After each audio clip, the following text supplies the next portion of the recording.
I was sitting on my back porch, boots up, coffee going cold, watching a grown woman in a blazer tiptoe through my barn on a 3-inch phone screen. She had a clipboard under one arm and the nervous energy of someone who knew exactly how wrong this was.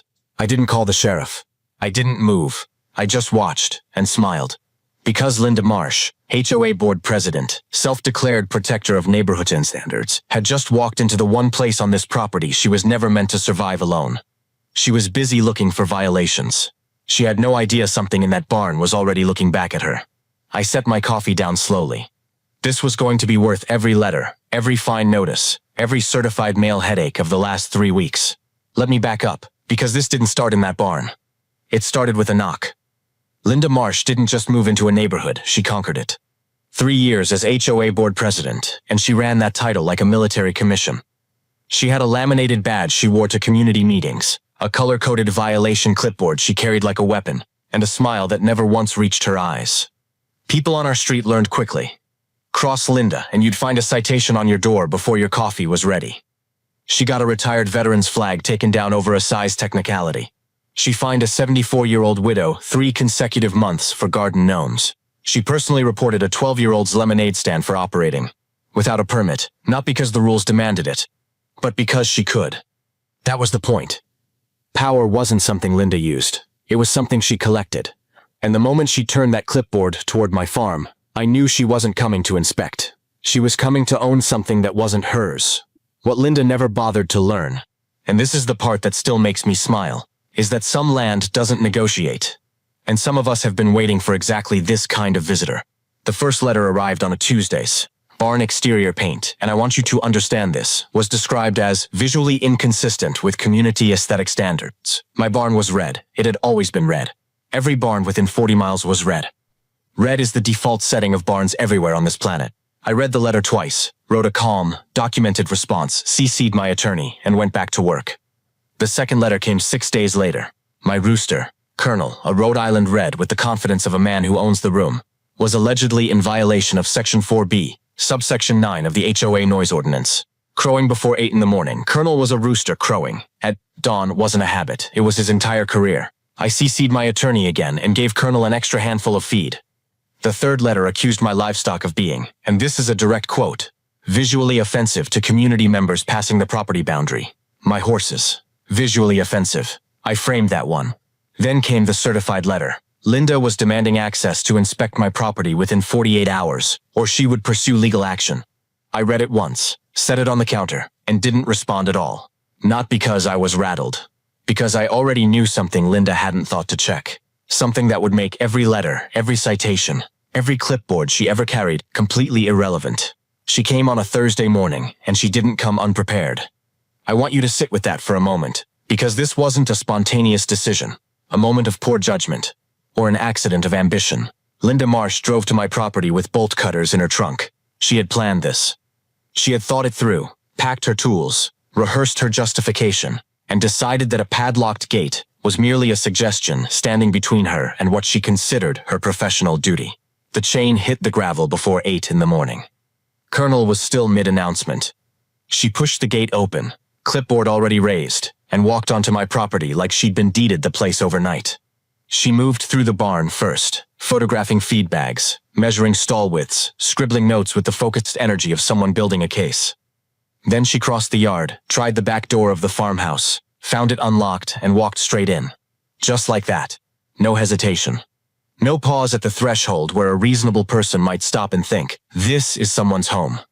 She moved through the kitchen, opened cabinets, and ran a finger along the countertop like a hotel inspector who'd already decided to leave a bad review. She checked the garage. She measured the hallway. She photographed the water heater. And with every step deeper into my home, she told herself the same comfortable lie.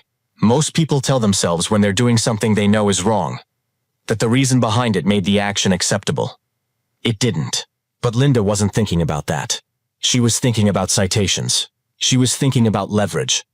She pushed open the door to my home office, spotted the filing cabinet, and reached for the handle with the quiet confidence of someone who had never once been caught. That's when the house went still in the way that only happens when something large and unhurried decides it's time to move. She didn't hear a bark. She didn't hear a growl. She heard pause. Slow. Deliberate. Getting closer. Titan is not the kind of dog you hear coming. That's the first thing people get wrong when they imagine a livestock guardian. They picture barking, aggression, something loud and obvious announcing itself across a field. Titan didn't operate that way. At 140 pounds of white Pyrenees and Anatolian Shepherd, he moved through space the way weather moves. Unhurried, inevitable, already decided. He had been bred for one purpose across centuries of instinct: identify the threat, contain the threat, and wait. He was exceptionally good at his job. Linda turned around slowly.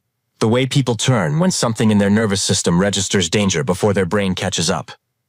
He was sitting 3 feet away, perfectly still, watching her with the patient, unblinking focus of something that had already run the calculations and liked the odds. She tried the voice. I've seen it 100 times. That reflexive, high-pitched, baby talk voice people deploy on unfamiliar dogs, like it's a universal password. Good boy. Titan blinked once. Unimpressed, didn't begin to cover it. She reached slowly for the door handle behind her. Titan stood up, all of him. And Linda Marsh, HOA board president, laminated badge and bolt cutters and 48-hour ultimatums, took one step backward directly into my filing cabinet. The impact sent papers cascading in every direction, and by some miracle of chaos and terrible timing, activated my printer. It hummed, warmed up, and printed one single page with the quiet efficiency of a machine that had no idea it was about to become the most important document in a trespassing case. Linda didn't notice. She was busy trying to climb onto my desk chair, which rolled immediately and deposited her directly into the printer itself. Titan sat back down, watched, waited. Outside, I was leaning against the porch railing, sandwich in hand, watching every second of it unfold on my phone screen. I took a slow bite. The footage was crystal clear, and the printer, bless it, was still running. I walked in through the back door the same way I always do. Slowly, without urgency, because urgency would have suggested I was surprised. I wasn't. Titan looked up at me once, tail moving in a single satisfied arc, then padded back to his bed in the corner like a contractor who'd finished the job and was ready to clock out. Linda was on her feet by then, hair restructured by chaos, blazer carrying the evidence of a filing cabinet's entire personality. She opened her mouth, and the threats came out in the order I expected. Lawsuit, animal control, county commissioner, legal action, her attorney, my attorney, the specific ways in which my life was about to become difficult. I let her finish. Every word. When she finally stopped, I walked to the kitchen counter and I set down 3 things. The first was a deed, laminated, notarized, and clear as a summer morning. This land was agriculturally zoned, which placed it entirely outside HOA jurisdiction. Not partially outside. Not debatably outside. Completely, legally, irrevocably outside. The second was a flash drive. 40 minutes of uninterrupted 4K footage showing every room she'd entered. Every cabinet she'd opened, every photograph she'd taken inside a private residence she had entered, by destroying a padlocked gate with tools she brought from home. The third was the page the printer had produced during Linda's collision with my filing cabinet. I picked it up, turned it toward her, and watched her face process what it was reading. HOA Bylaw 12, Section 3, the clause that explicitly acknowledged zero authority over agriculturally zoned land. Her own rulebook, printed by her own panic. Delivered by a machine that owed her nothing and charged her everything. Her clipboard dropped 2 full inches before she caught herself. I noticed. I noticed the way you notice something you've been waiting 3 weeks to see. She looked up at me, and I could see the exact moment the architecture of her confidence stopped holding weight. I didn't say a word. I didn't need to. The squad car rolled up 15 minutes later, which told me the deputy had been close when I called. I had called, by the way, 20 minutes before I ever walked through that back door. I want you to understand the sequence.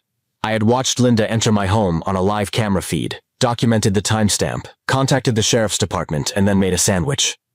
In that order.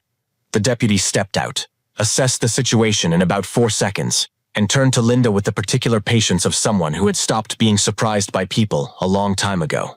She launched immediately into her version: the wellness concern, the community responsibility, the aggressive animal, the manipulative rancher. He listened. Then he looked at the flash drive in my hand. "Ma'am," he said, "you cut a padlock to enter private property, walk through a residence without permission, and the animal never touched you. That's not an inspection. That's a felony. That's when the black SUV pulled up. 3 HOA board members, summoned by Linda for backup, stepped out just in time to watch their president get handcuffed on a gravel driveway. Titan sat beside me on the porch. Colonel crowed once from the yard. Nobody filed a noise complaint. Here's what 3 weeks of certified letters, bolt cutters, and one very patient livestock guardian taught me. Documentation beats intimidation every single time.